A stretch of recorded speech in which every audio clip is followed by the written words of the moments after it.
Welcome, folks. It is January 30th. We are in the last week of January. Isn't this wonderful? And here we are heading into a fabulous session, head first into HyperDocs. So your presenter tonight is Allison Bullock. And Allison and I are both from Waterloo Region District School Board. And at one point, we were even from the same school. That was way back when technology was just getting going. So I can vouch for Allison's many years of effort put into honing her craft here. She's got a terrific presentation ready for you. It's going to transform some of the things that you do and hopefully give you lots of ideas. She has a terrific amount of resources. And like I said, I'll keep up with all those, throw them in the chat. And please enjoy our presentation tonight. Over to you, Allison. Thank you, Trish. Could I please have a thumbs up from our spectators and classmates that you can hear me okay? If you can come up to the tools where the hands, the smiley faces, perhaps an approval of thumbs up. Thank you, Melanie. Both Melanies. And smiley faces, thank you, everyone. Trish and I were just playing with mics earlier and noticed that the volume button seems to have a mind of its own. So if I'm fading away, I will do my best to scooch it back and keep this audible and enjoyable. Thank you, Trish, for being my moderator tonight. Trish is sort of the pilot of this plane. I'm sort of the schmoozy salesperson, head flight attendant, so I'm going to sell you all these wonderful things and keep you talking and engaged while she makes sure that we stay in the air and don't crash. So, yes, I see some shout-outs to WRDSB in the chat. Thank you. Great to see. Welcome from Kenora. I hope it's not minus a billion up there, and that you're enjoying your evenings here on OTF. So tonight we're going to dive into this whole philosophy of something called HyperDocs. And HyperDocs really is a philosophy of teaching. It's not a literal thing. And some of you may have no idea what this is. Some of you may be very well versed in the whole idea of HyperDocs. So what I would like you to do right away is tell me a little bit more about yourself. Trish, if I could ask you kindly to drop the link, thank you. This is going to take you to a Google form that I would love for you to fill out for me. And it looks like this, and it's the HyperDocs Experience Survey. No pressure. This is just helping me to understand who's with us and where is your learning today. This is a snapshot of who you are as a learner and teacher today. And I'm going to model the responses. I'm going to show those for you. So I'm going to ask what panel you are in, what is your current position. If it's not there, I apologize. Maybe you've got something very specialized. And we'll see what panels we have and your experiences. So we'll take a moment to fill that out. At any point, please feel welcome to jump on the mic and ask a question. I know Trish is watching that chat window very carefully to make sure that questions can be mitigated and technical questions can be assisted to keep you well connected. Okay, so we've got 2 answers so far. Everybody okay getting that link? Just over in the chat window. Form says I need permission. Okay, let me just check that. Thank you for that.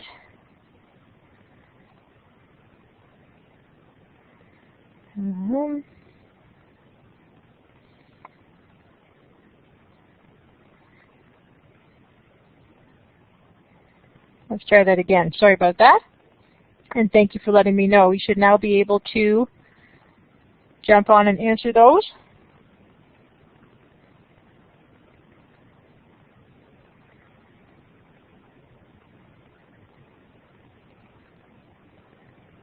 And we'll just give that a quick refresh.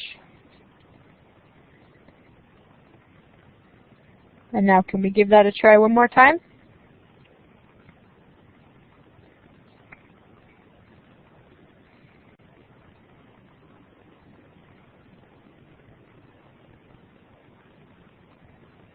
Still not working. Okay. Well, I'm going to make an executive decision and assume that some of you have a little bit of knowledge and some of you are completely new.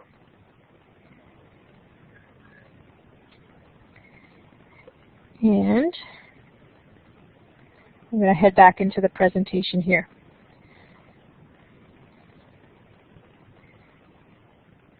So I first want to start with a comparison to something you might be familiar with.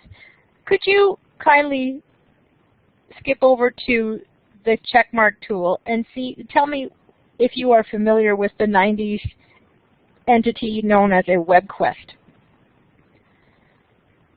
Webquests were a bit like a scavenger hunt with the internet, where you would go online and get a list of links and places to read, and then perhaps have a task to do afterwards. So it would be a literal list of website links, and the students would say, okay, go read these 8 things and then go and fill this out. Okay, so a few people know what that is.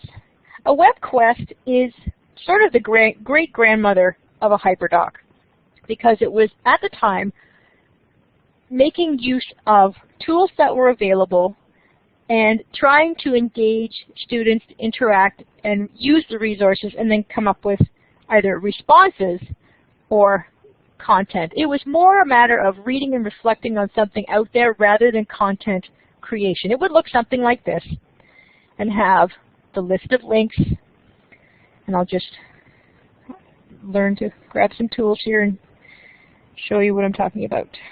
So the list of links in here, and then like a grocery list, if you will.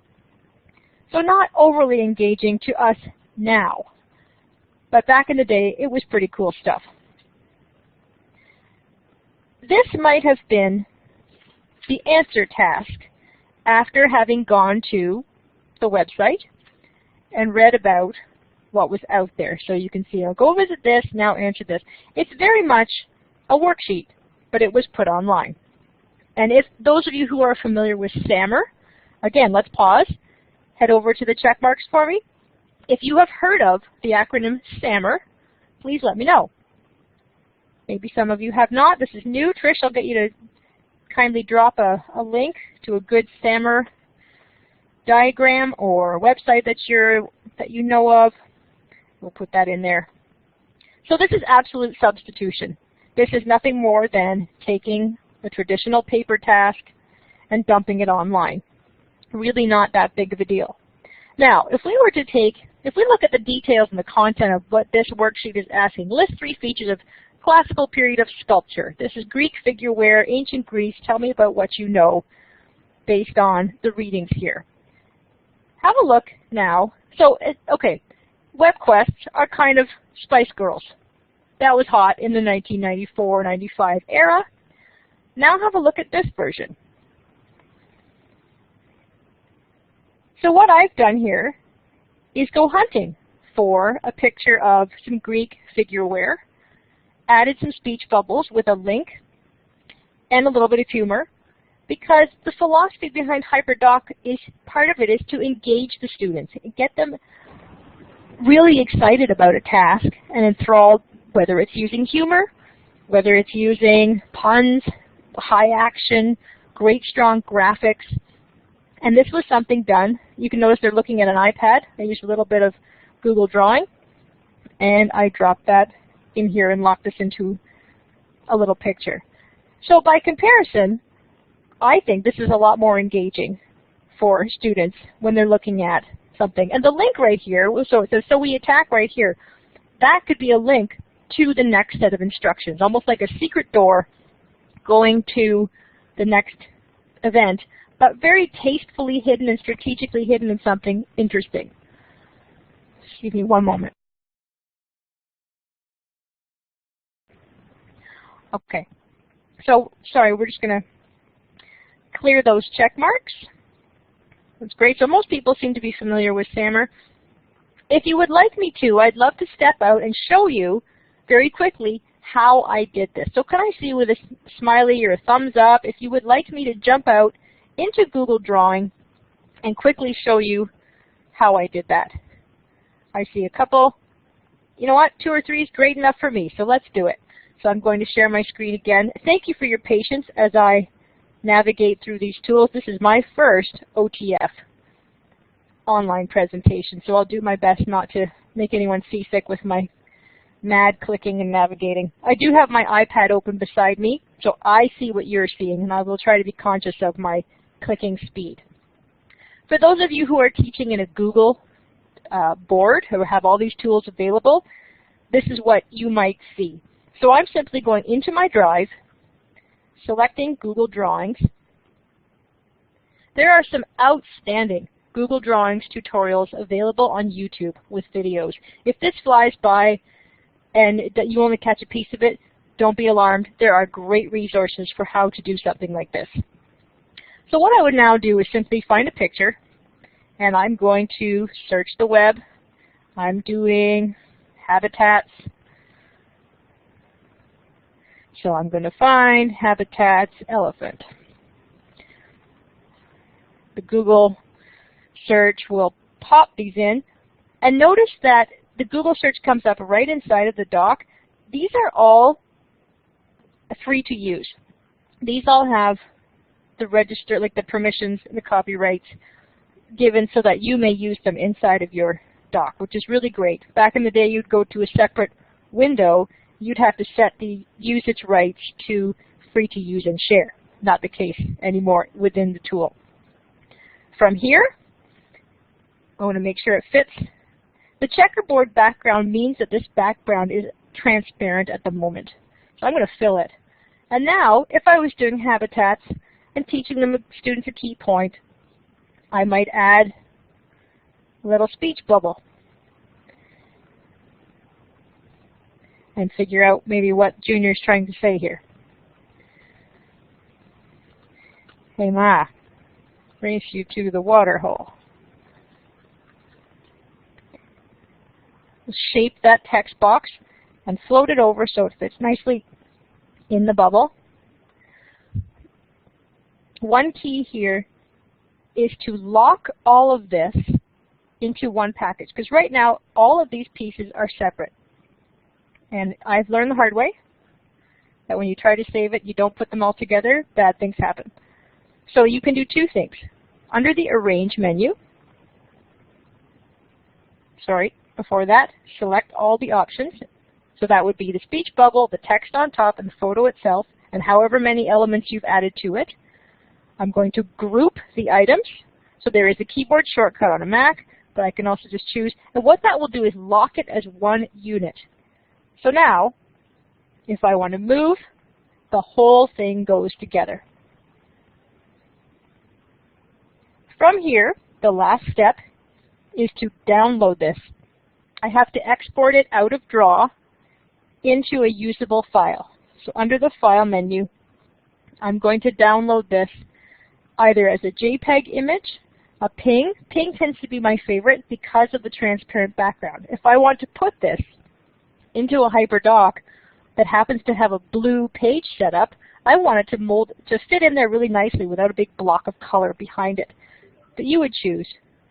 Download it, and now I have a drawing with a quote and potentially a link ready to go into a HyperDoc. If you have any questions about that, please don't hesitate to throw that in the chat. Again, that was fairly quick, but that was a quick little 101 of Google Drawing. There are other tools available. If you're a Microsoft board or you don't have an affiliated tool, then you can certainly do a search online for some drawing tools. You're welcome, Karen. I'm glad that was helpful. Don't worry, Melissa. All of this is recorded. Yes, it is in Google Drawings within my drive. So you'll be able to see that again. And again, if you hit YouTube and check out some of the tutorials that wonderful, knowledgeable people have posted, they will show you where to find all this. So now, HyperDocs, in my Spice Girl analogy, is like Spice Girls with lasers. Super awesome. Very similar to the Webquest, but has deeper, richer, cooler surprises that students aren't quite ready for, but are thoroughly engaged. And yes, I made this in Google Draw as well, with my high-tech shape tool and rectangles. So now back to our definition. A HyperDoc itself is an interactive Google Doc. Notice the asterisk. It does not have to be a doc. It can be a website. It can be a set of Google Slides or PowerPoint slides or pages that are uploaded strategically or Keynote, whatever it is. But it's a philosophy of engaging, sending kids through a series of steps to get enriched by a topic, get excited, feedback throughout. So it's a way that delivers instructions that's newer, more engaging, and more amped up than the traditional Webquest from 20 years ago. So here is a comparison. In grade 5, any grade 5 teachers out there, we have to do the 3 levels of government. I taught grade 4, 5 a couple times. Actually, Trish mentioned that she and I taught down the hall from each other. We had a great setup one year where we split our science, and she took all the 5s, all 18 of them, and I had all the 4s, all 34 of them. I'm not bitter. My therapist told me to let that go, but Trish at that one point had the privilege of teaching government. So as a student, which one is more engaging to you to look at firsthand? The document on the left is traditional. It has bullets, points, worksheets, links, and I just want to remind you, there are students who would absolutely prefer this method of seeing things on any given day because it's not their thing to have the color and flash. I would assert they are few and far between, but we do need to keep in mind the students would validate their needs too, that these traditional black and white linear models are still valid, but they're not necessarily as engaging as something with links embedded, pictures, graphics, and color for other learners. All the templates of HyperDocs that you will see tonight, you will have access to. You'll be able to make copies for yourself. And ultimately, I'm going to share the Google Slides version of this whole slideshow with you, and it has live links in it. It'll be much easier for you to access. So don't panic. You will get to see these, and you will get to take them. So obviously, you can tell which one is more eye-catching and ready for people to grab. When I took the HyperDocs boot camp, which was just about a year and a half ago, one of our tasks was to create an analogy, a visual that represented what a HyperDoc is to you. And this is what I came up with. And this is an aircraft carrier, obviously. And there are 5 blocks that, to me, extend the definition of what it can be and what it can do for you as a teacher and also as a student. So it's a place where kids can receive instruction. It's a landing spot. Perhaps you've got an entire unit and you want to have all the links, all the videos, all the question answer, all of the diagnostics and Google Forms and rubrics all put in one place. A HyperDoc will do that for you. Students are motivated. Now I use the airplanes here as students to take flight and create. So they are now building content creation. This is very different from the original Webquest. When we go, we read, we answer questions, we hand in a worksheet. Now they might be making a Flipgrid video or a response. They might be making something on Explain Everything that involves their own human voice speaking with music involved that shares their knowledge. One of my favorite parts is the fact that it's mutable. It can start anywhere. And my example would be if you were teaching something, let's say you're teaching high school chemistry, and you have found that there's one particular set of equations that isn't happening, or perhaps you're doing photosynthesis and the breakdown, they're not understanding the difference between the equations of respiration and synthesis itself. So you could almost go on a microcosmic view, create a HyperDoc for just that one little knot to work out, release the kids back into a larger learning sphere and complete the unit, and then you've got them engaged even though you're nitpicking and doing teeny tiny stuff, but you're getting that necessary consolidation happening. Conversely, it could be the macrocosm. Your HyperDoc could house an entire unit and have big picture, links, chapters, branding. We're going to look at that a little bit later, but I love the fact that it can be just about anything at any time in the unit when you're ready for it. next I show you an example, and many of the templates you're going to see are from the HyperDocs website itself, hyperdocs.co. That link will be available later. And there are some really great versions of literal Google Docs, other slideshows, other things. But what I want to talk about here is a bit of the anatomy of a traditional HyperDoc.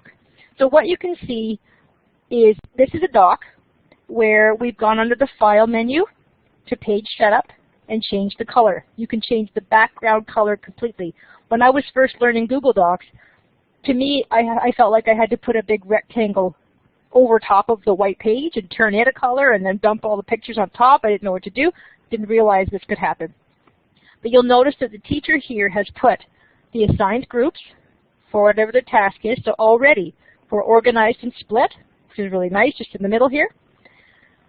The resources on the bottom, where the kids are going to do the explore and engage portion, the upper portions of the anatomy of a HyperDoc, which I will show you in a moment. If it were me, I would have the research resources first and then have the task lower down, but that's just that person's preference. The map on the top is a visual representation for the visual kids to make it more interesting than just a plain old title about the regions they're doing. So to me, this one is very clear, very easy, and very clean to read. Melissa, that is a great question. And why not put this on a website? It absolutely could be a website. And I'm going to show you one that one of my colleagues in high school built around understanding propaganda and fake news, and she chose to use a Google site. So you're right. If you naturally gravitate to website building or slides to present this in your head, that makes sense to map it that way. It is absolutely an excellent way to go. There's no right or wrong here. This is simply one example of a traditional doc. Thank you for that question. Why are we doing this? Let's back up a second from the technical and looking at the doc and this and that and fonts.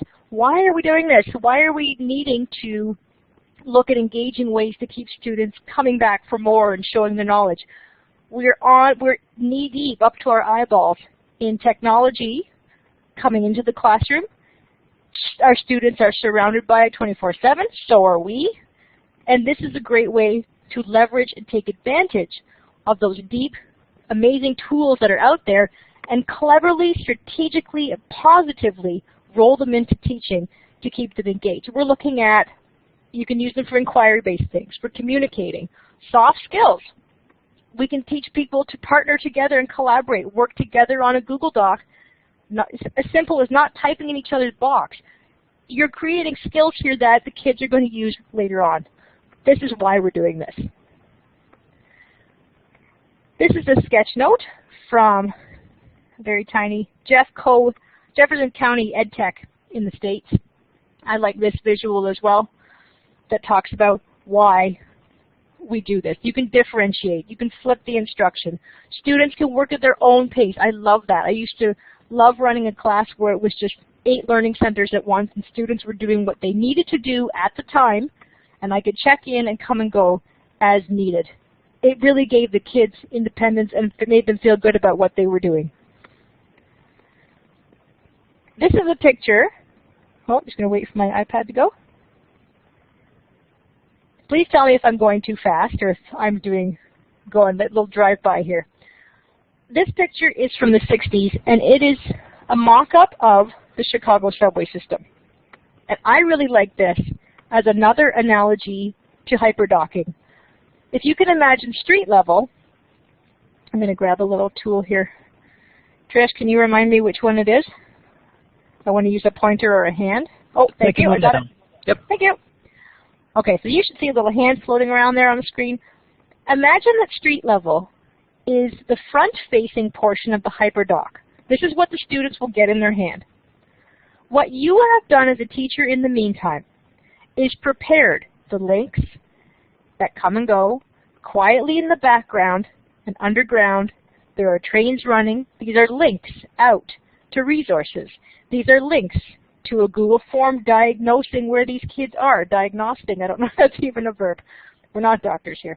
Checking where they're at, if you will. Buses running back and forth. You, as the teacher, are the master planner, the Jedi master of what you have taught because you know the schedule of when these come and go, where they stop, who gets dropped off, what it brings with them, and all of those things link together and show up. All these doors up through this concrete come back to these doors and front-facing street shops.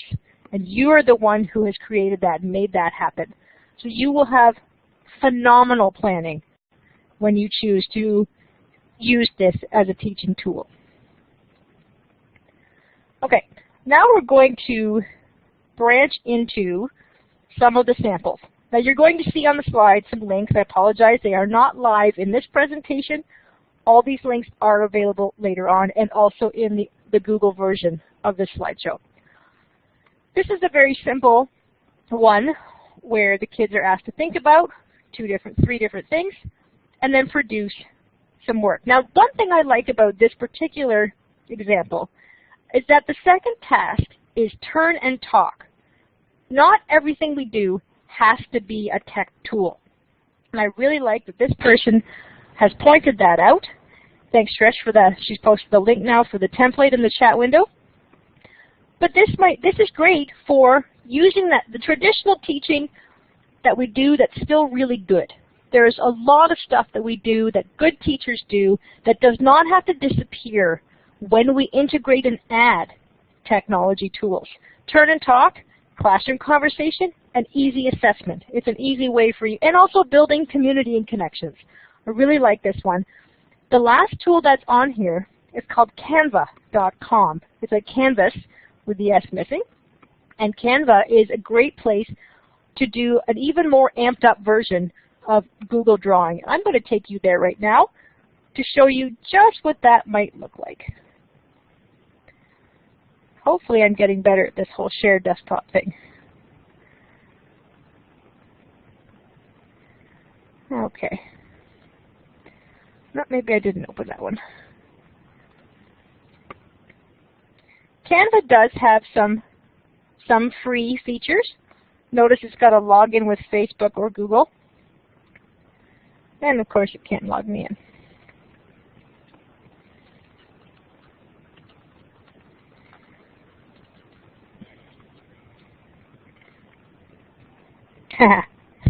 How many people, raise your hand, you've had this happen before. You log in and things don't work. Okay, well I'm going to just show the features here.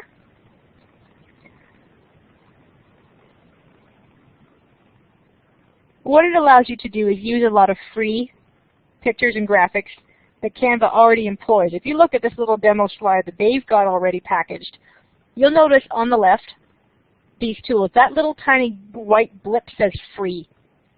And this is an infographic creator.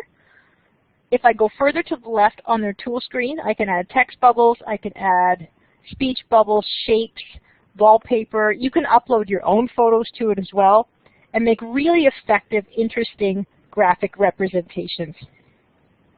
So that's Canva. Okay. So create a poster using Canva. Another option would be to say, using the tool of your choice, create one. That might even be markers on paper, and that is absolutely valid. It doesn't always have to be a tech tool to show learning. I like this slide because this steps away from the technical aspect of building the HyperDoc and examines more of the pedagogy behind how to get students bothered by something and thinking. And to me, it made me think back to when I took an exam once and didn't do very well. We had the option of, actually I wrote the essay. I had the choice of the exam or the essay. And I got a poor mark. And my professor showed me afterwards and said, it was like going into an art gallery and the tour guide pointed on the wall and said, here's this, here's that, we're done. There was no reason why. There was no bias.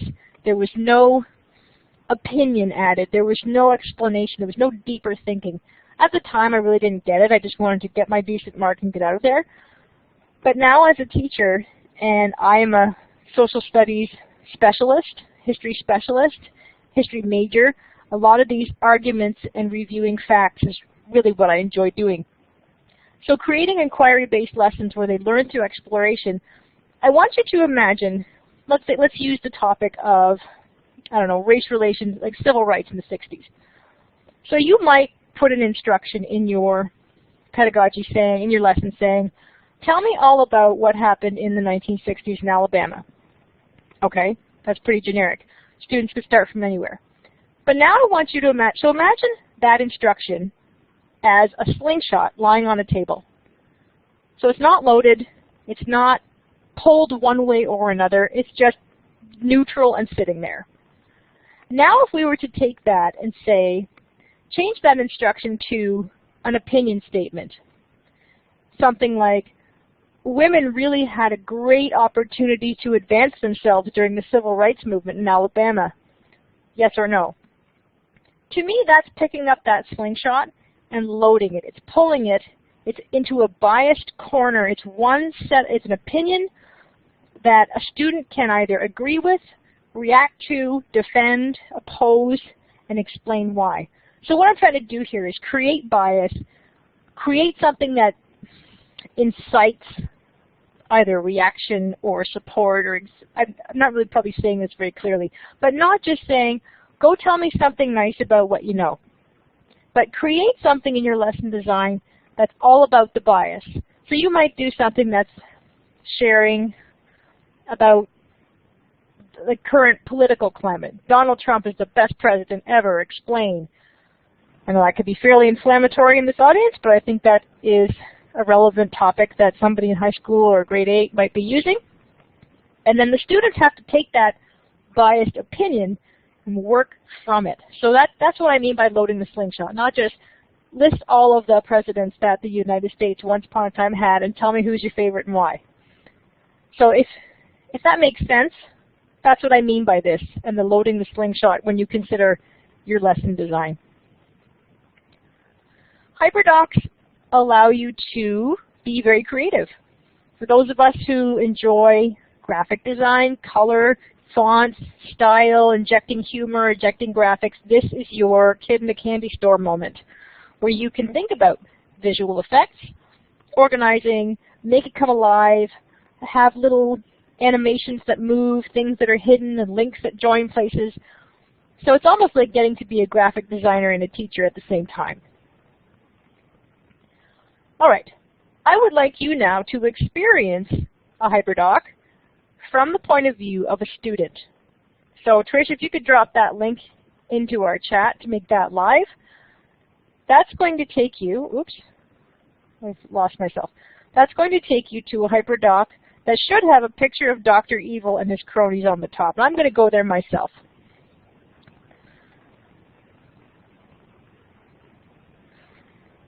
So you should end up here. And notice on the top it says, oh good, I'm seeing some squares pop in, excellent. I haven't lost anybody yet, I hope. I don't see any angry shouting in the chat telling me to slow down. Notice it says file, make a copy. Please feel welcome to do that. This is a HyperDoc that I made for my course. I'm going to shrink this to 50 just for a moment so that we can see more of it on the screen. So you'll see a little bit of humor on the top to engage. It says engage, explore, explain, apply, extend. Those are fundamental skeletons and building blocks in the HyperDoc template that we're going to see. I made this pretty by the book as far as following linear progression. All of my instructions go down the left and the actual tasks go down the right. In the doc itself, the links are live. One thing I want to point out to you, and I'm going to make this larger again, is that I have changed traditional link strings, URL strings, into words so that a sentence doesn't lose its fluency. Instead of watch this video, techno vomit that's 4 lines long, that's all just a big link, about robust technology and learning. Google allows me to take this link. If I click on it, the shortened link to YouTube comes up, but it's nicely hidden within. If you're not sure how to do this within a Google Doc, what I would have done while I was building is have a separate window open. So this is YouTube right now. I've got this open for a little bit later on. But I would have the video that I need. I would grab its link, just a simple copy of this link right here, and then I would go back to my HyperDoc, select a piece of text, use the link tool at the top, the little chain link. So it's asking me to turn the word robust into a link, and now I'm going to click paste and apply. So I haven't lost my sentence fluency, but I've added 2 secret doors from my sentence from street level going out to 2 different videos. So I'm going to undo that because that doesn't need to be there. But that's how I do it. If you're not familiar with the Google Doc tool, this link builder, it's also Command-K on a Mac keyboard or probably Control-K on a Chromebook. That's how we do it. So what I'd like you to do is take 2 or 3 minutes through this doc to go to the links and go to the places where it goes. So in Explain here, it says, add your thoughts to this doc about ways you might innovate and change some traditional tasks. This is going to take you to an actual doc with a table on it, things like spelling dictation, attendance taking. How can you amp those up and change them?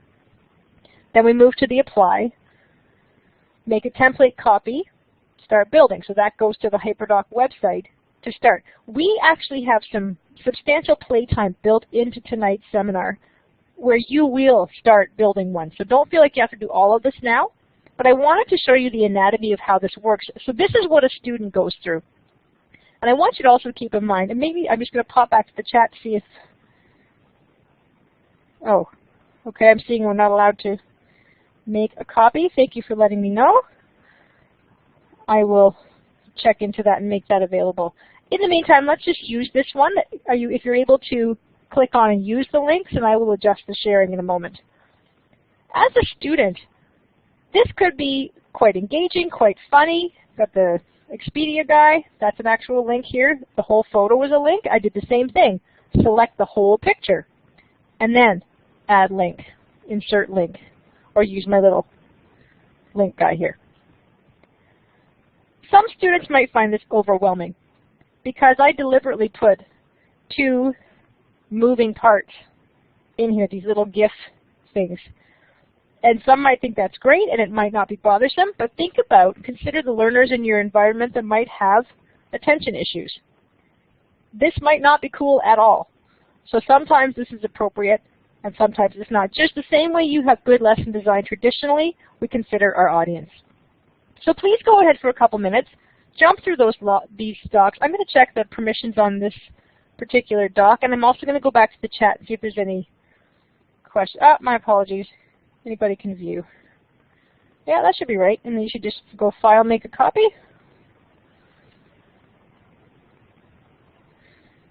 So if you're getting an odd message, then please tell me. Okay, so while you're exploring, I'm going to pause here. If anybody would like to hop on the mic and ask a question, I would welcome that. If you're happy just quietly typing away, then I'll quickly scan and see if there's anything I can answer.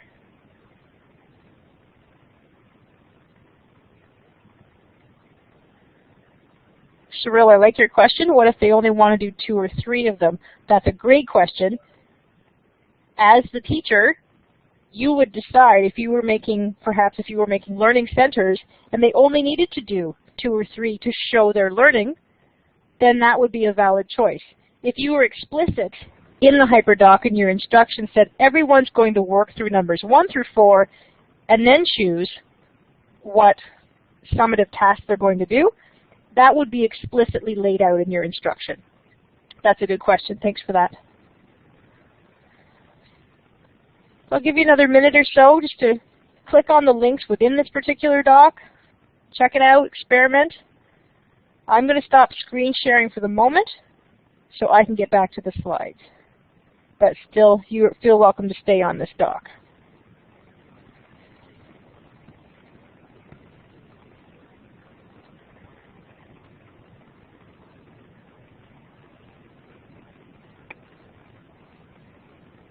Susan, to use the mic, you should have a talk button at the top that you could click on.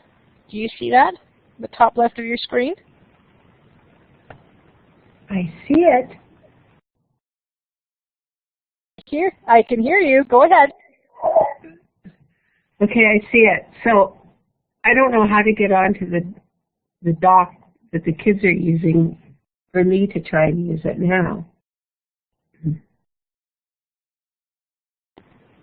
Okay. I'm not sure if you've done this already, but if you finish talking, if you can just turn your mic back off again. Just click the talk button again. That little icon beside your name should go away. Thank you. That's great. In the link in the chat box, if you scroll up, there is a link, Learning Through a HyperDoc. I don't know if you can see that. It's a little bit up, just underneath Canva. It's the next link after Canva. And that link, that should open up, and then when you get to the screen, under the File menu, you should be able to make a copy. Can you let me know if that worked for you?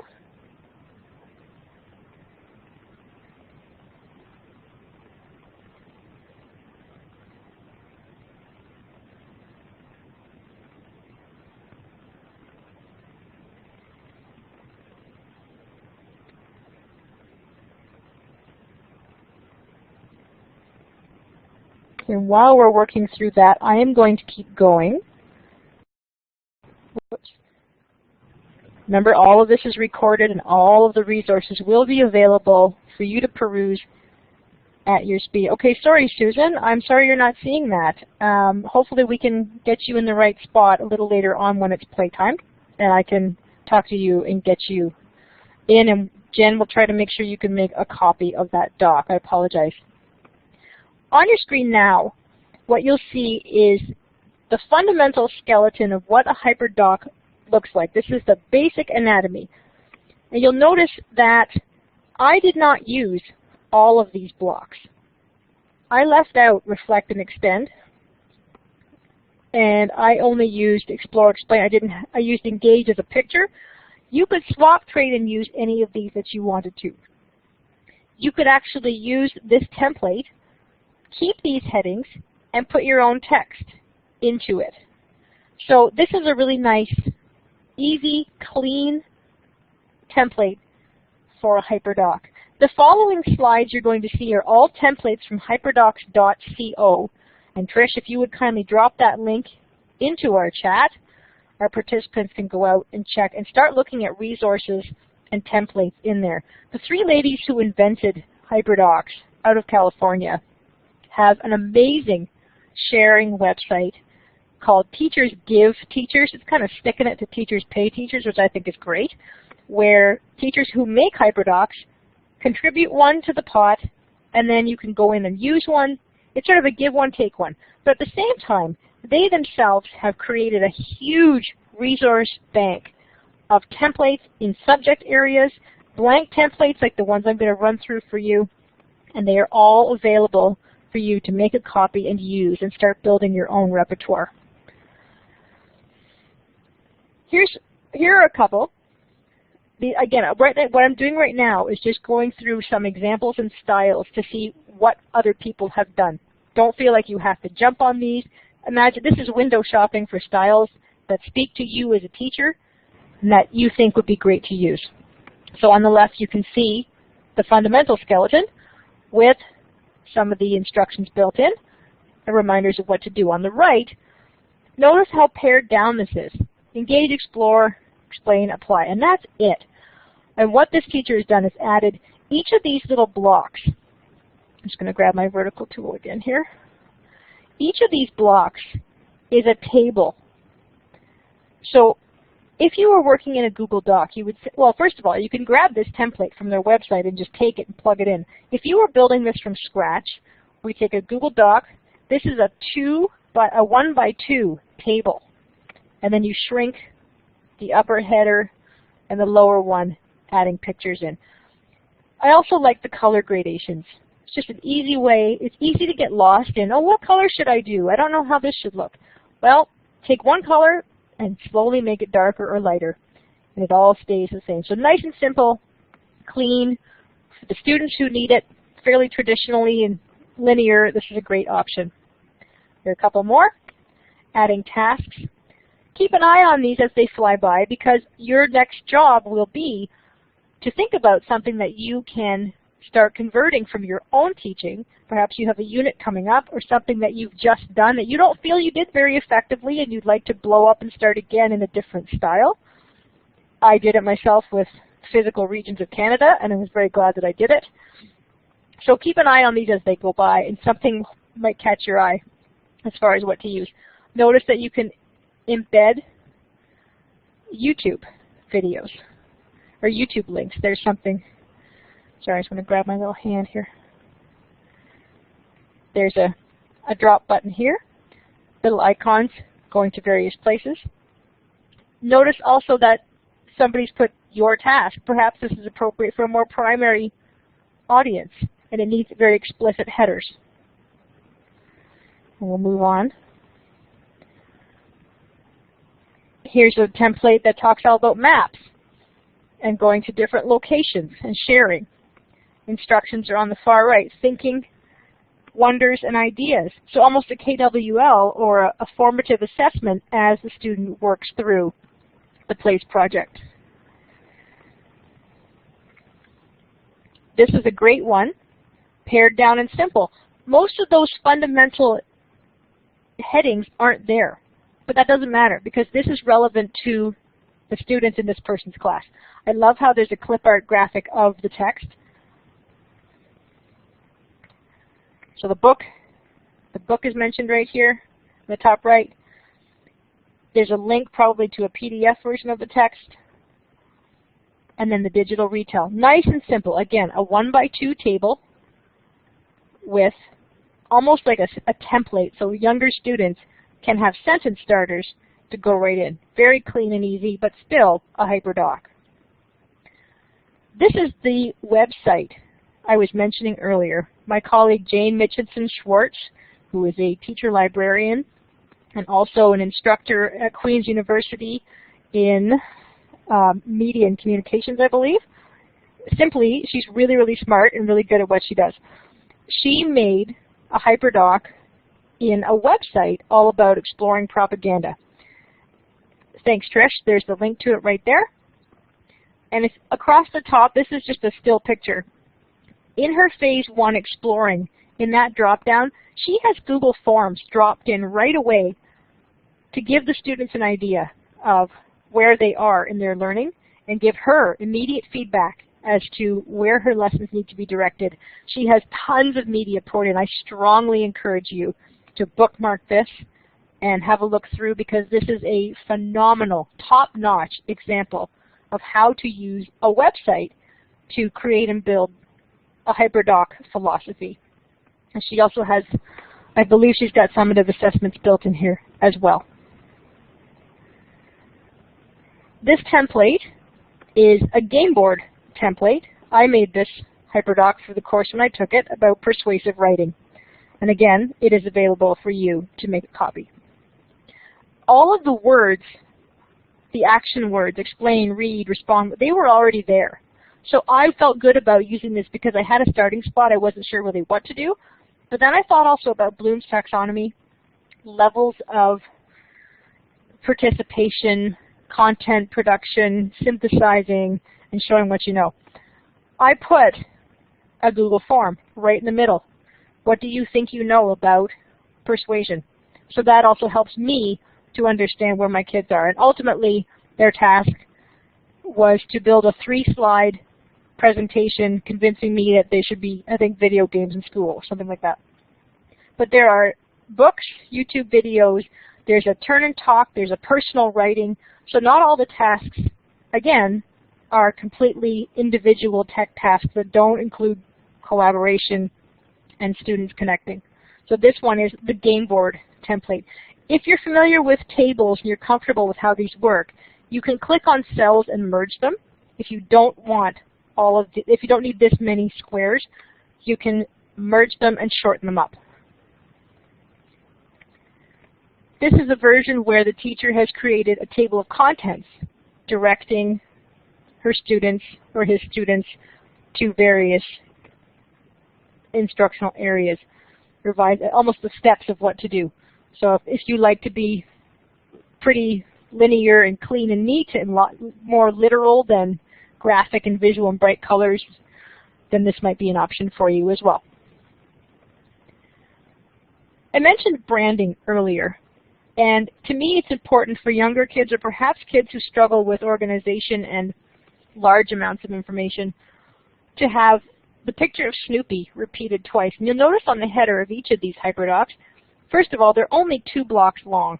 You have revise and publish, here's your activity, here's your job. Very clean and easy. But the picture has repeated itself. To me, if somebody was struggling to stay organized and remember where they were, this is a great visual reminder that all of this belongs to the same lesson package and that they're in the right place.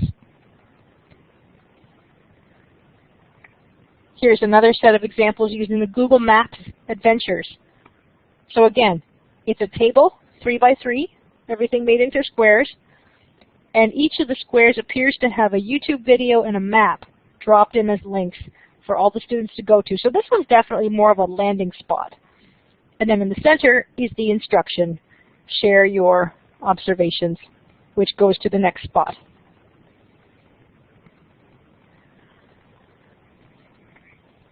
We're going to step back for a moment into the pedagogy and lesson design, because when we're playing with all these great tools, sometimes it's really easy to get carried away with the flash and forget about the content.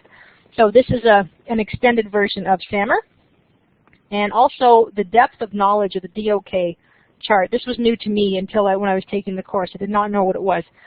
So Webb's depth of knowledge is something that, these are great check-ins. If you're not sure if you're meeting various levels of content design and levels of, you know what I mean, production of content, this is a great place to go back to check that you're in the right place. This particular template might be the most valuable of all because it has live examples of HyperDocs at every level of the SAMR hierarchy to show you what they mean. So if you were doing something that was mere substitution, I should clarify, that is not wrong by any means. In the SAMR hierarchy, our goal is ultimately to use tech tools to redefine and to create tasks that were never possible before the advent of the tech that you're using. If you happen to be in your learning journey in a spot where you're simply substituting to start or augmenting slightly, that is totally fine. This HyperDoc is a terrific one to bookmark to give you examples of where they are in that hierarchy, and you can compare with what you feel might be a modification HyperDoc and see if you're right and see if you agree with what's out there. Other things to keep in mind, the 4 C's, the soft skills. Again, when you're creating any kind of lesson, whether it's HyperDocing or not, these are critical things to keep in mind in good lesson design. The HyperDocs team also has a Weebly website. If you look in the bottom corner there, there's hyperdocs.weebly.com.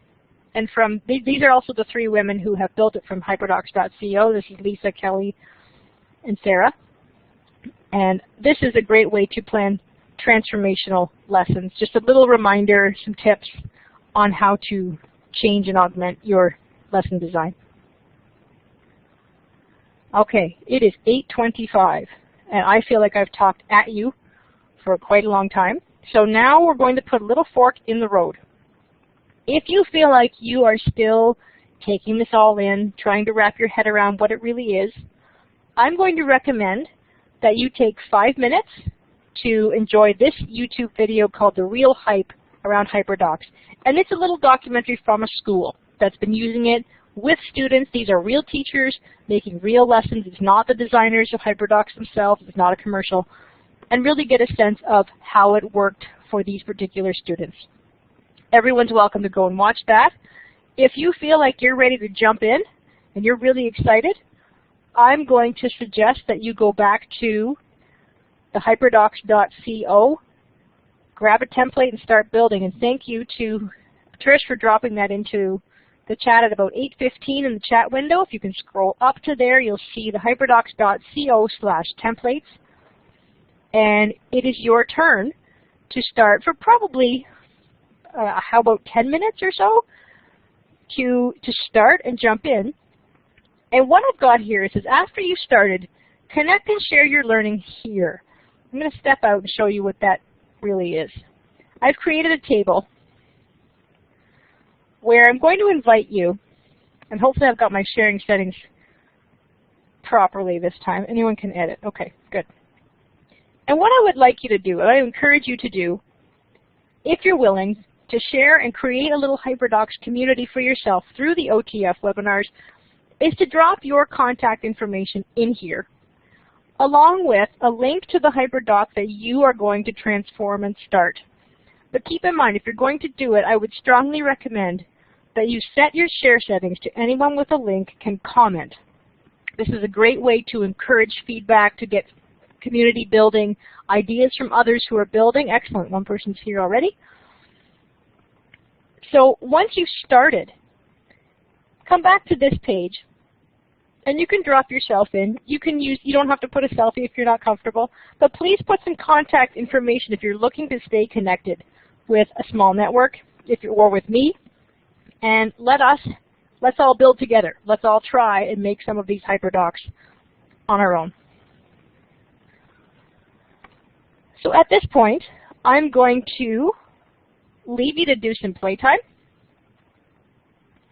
You have the option of watching the movie. You know what? Everyone can watch this if you want to. If you feel you don't need to, you could bookmark it and watch it later. If you'd like to jump in right away, I'm going to encourage you to do that. And I'm going to turn it to Trish for a moment for some suggestions on how much time we should give and how we should monitor this and bring people back. Okay, I'm going to set the timer for 10 minutes, and then everyone will hear a ding if you're not on this screen. When you hear that ding, head on back to the Blackboard screen. So here comes a timer for you.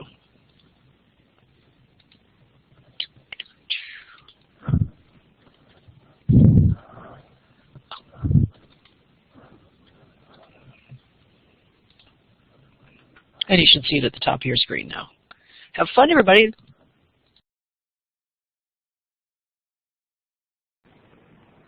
In the meantime, feel welcome to jump on the mic if you have questions, if you would like to ask anything that went by that didn't make sense, if you want to share some success stories you've had with trying this, I welcome you to do that as well.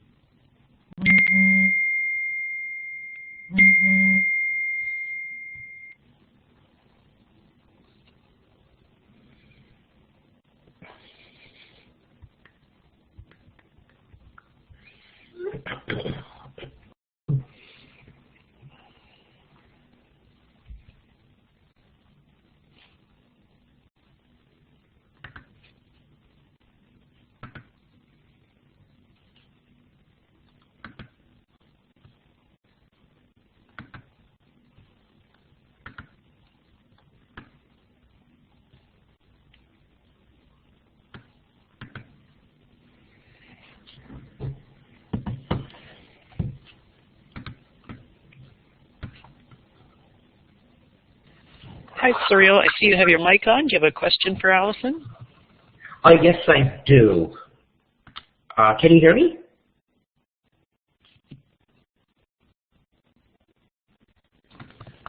Allison, are you there? I sure am. Go ahead, Cyril.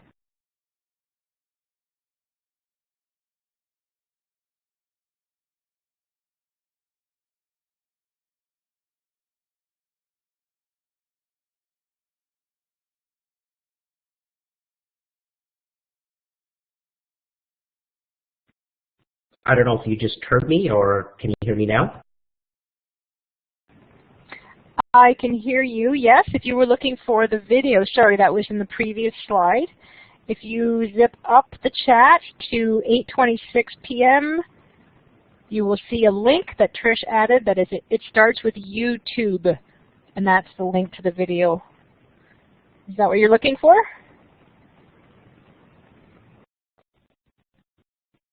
No, I just wanted a question about how to possibly get started with grade 3s and Aboriginals and First Nations. Ah, okay. That's a great question. If it were me, I think it depends where you are in the unit. If this is the very, very beginning, then you want to invest a lot of time in the engage portion, the upper portions of really hooking the kids, integrating some media, perhaps a survey form. What do they know about Aboriginal peoples and Indigenous nations so far? You may want to have some simple content creation tools. Like I would suggest the students collaborate so that you'd have partners making slideshows or partners making posters based on particular topics that you could lead them to. Does that help? Oh no, that's a great start. I was also thinking too, possibly one section on cooking, cornbread, soup, another section on creating a general store using Google Draw, things like that as well. I love that idea, and I would even recommend for all of your keen students who happen to have, if they happen to have their own personal Minecraft accounts that they could access either at home or bring in tablets or something from home, that they could construct the Pioneer Village and the general store and the original buildings from the settler era in Minecraft. I did that with some students who were making a medieval village. They were a group of 3, and one of the students, I believe, was on the spectrum and had a lot of difficulty contributing and working in partners. So while 2 of the 3 built a physical model with paint and popsicle sticks and wood and all that business, the 3rd student made a mock-up of the same thing. He reproduced it in Minecraft so that people were able to walk into different rooms and see the inner workings of this basic castle as it might have been. It was absolutely outstanding. Oh, I did the same thing with Minecraft too. How everybody had a certain chunk of land and they had to, with that certain chunk of land, what they can build. So it's all about area, perimeter, space, what they needed. They were just so engaged with that. But unfortunately, we got rid of our computer lab to make a makerspace. So we only have Minecraft, I think, on 5 or 6 laptops, which is a little unfortunate. That can sometimes be limiting to have some of your technology taken away that way. Another thing I would suggest is perhaps beginning from one of the templates, a HyperDoc based on this topic, and then going back over to the table that I showed you where we can drop our names and links and share. And the group that's here tonight can give you some feedback and some suggestions as you get building. That would be great. I'll collaborate with my team. Fantastic. Thank you.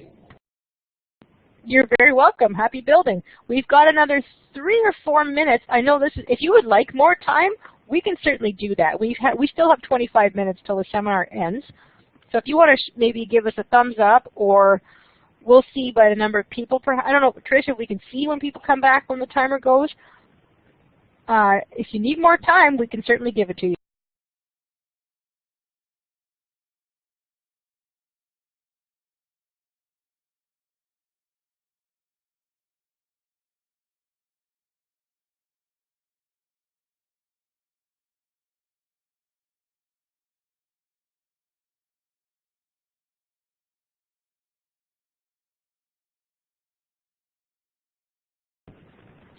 I'm just watching a comment from Trish talking about being able to adapt HyperDocs for students with LD, or even on the other end of the spectrum, perhaps students with gifted capabilities.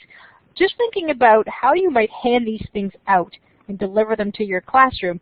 For those of us who are in Google environments or using a tool like Google Classroom, or perhaps you're using something like Edmodo or a virtual space, or perhaps D2L, within Google Classroom, when you create the assignment, you do have the option of picking and choosing to whom you give it.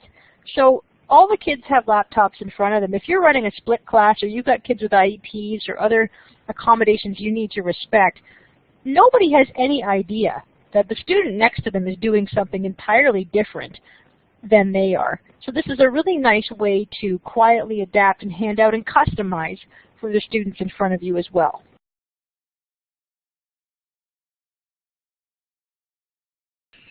Yes, Allison, I was thinking about that customizing as well, too. Somebody in the chat earlier asked, do they have to do all of the expectations on a page, on a doc? or what if they wanted to just do 2 or 3? Maybe some choice could be given at the top.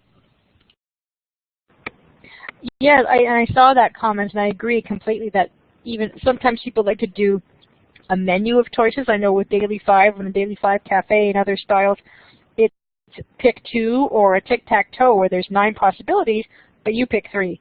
So yes, you can certainly be explicit in your instructions as to how many of those tasks that you would do.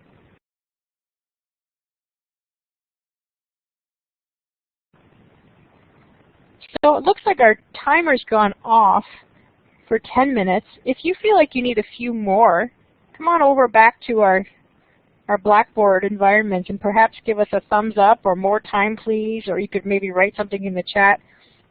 If I don't see any of those comments, I'm going to assume that perhaps 10 minutes was adequate for a start to just snoop around and lurk and see what's there. So thank you for being brave to jump out and try some of those templates to get you going. If you're bringing this back to your own schools and environments and somebody else is interested, this is perhaps a way that you can help others to get into the HyperDocs environment. There's 3 simple ways to get creating, and I hope we've tried a couple of these already. Simply make a copy of a template and sub in the links and materials that you need.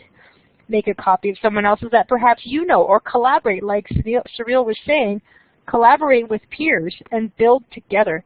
Get colleagues all working and don't reinvent the wheel. Put all of your great minds together. If you're really keen and very skilled with some of the Google tools and other graphic design tools, start from scratch. Try stuff. You never know. You might come up with something absolutely phenomenal that you can give to teachers, and blow people away.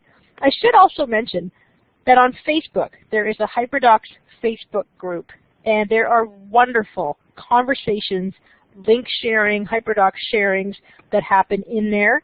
Both American, Canadian, it's an international audience. You don't have, I often feel like when I go hunting for something, I find that it's Common Code, Common Core, or it's something that doesn't relate. But I have found there's a good deal of Canadian contributions as well. So I would strongly recommend, if this is something you find interesting and valuable, to head over to Facebook and look at the HyperDocs group there. The next slide is a table full of tools that you perhaps have not heard of. I did this on purpose. I have not used all of these, and the point being that technology is constantly changing, evolving, and as teachers who integrate technology, we have a responsibility to vet these and look at them, particularly the terms of service. If you have students that are under 13, it's something to consider that you're allowed to use these things if you need written permission. Perhaps your board handles third-party use policies differently, but it's something to be aware of. The tools are constantly changing and new ones are being created all the time. So don't feel limited to Google Draw and tables and other things that you're currently comfortable with. It's okay to take a risk and try something new. And here's just a nice table. In the Google Slides version of this presentation, all of those boxes are live links. And goodness me, I have plowed all the way through right to the bitter end. So if you have any questions at all, we can open up the mic and you can put up your hand or just jump on the mic, ask any questions. You can have the time to play. I really appreciate you being here. Thanks, Trish. There's the Google Slides version link in the chat. If there are any last-minute comments or questions that you would like to add, we'd love to hear from you. So I'm going to turn off my mic and give you a chance to jump on if you'd like to add anything as we conclude tonight.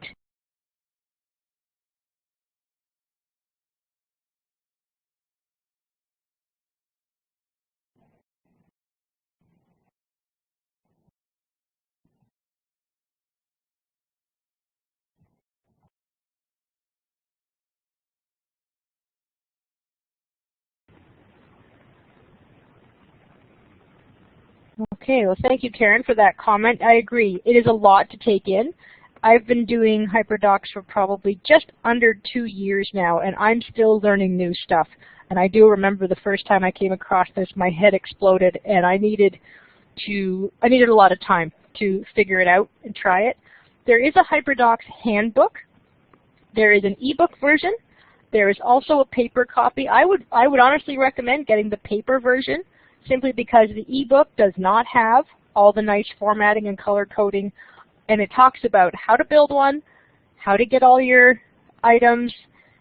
It is really, it's an excellent, excellent resource. It's the HyperDocs Handbook. I'm sorry, I don't have a link to that. If you check it on Google, it should come up.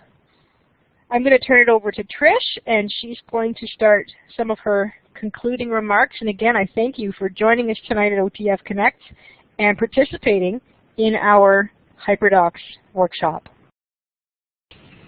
All right, thanks, Allison. Yes, so this is another of the series of our OTF webinars, and we really, really appreciate any feedback you can give us. So what we have there is a link that should be live on the screen for you. This one does work if you click right on the whiteboard area. I'll also pop one into the chat as well.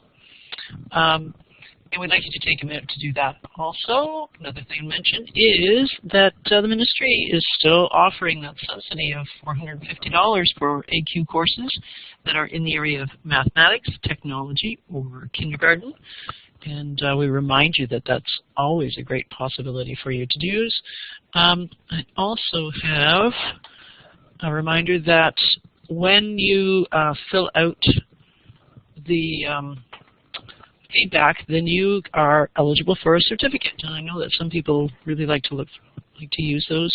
I've heard about them put on resumes, that kind of thing. So once you finish the survey, then you are eligible for the certificate. Also put in another resource link for you. As soon as we are finished here, I head off to the website and I start throwing in the links. And I'll put the recording there as well. Feel free, please do talk up these courses with other folks and let them know. We've got some great things coming up in February as well. The OTF calendar is the way to go to find out what's happening. And just look for OTF Connects calendar, and that'll get you through to everything that you need. So at this point, Allison will probably stick around for a little bit and take any questions. You can still check the links out if you want to, and yeah, she's still here.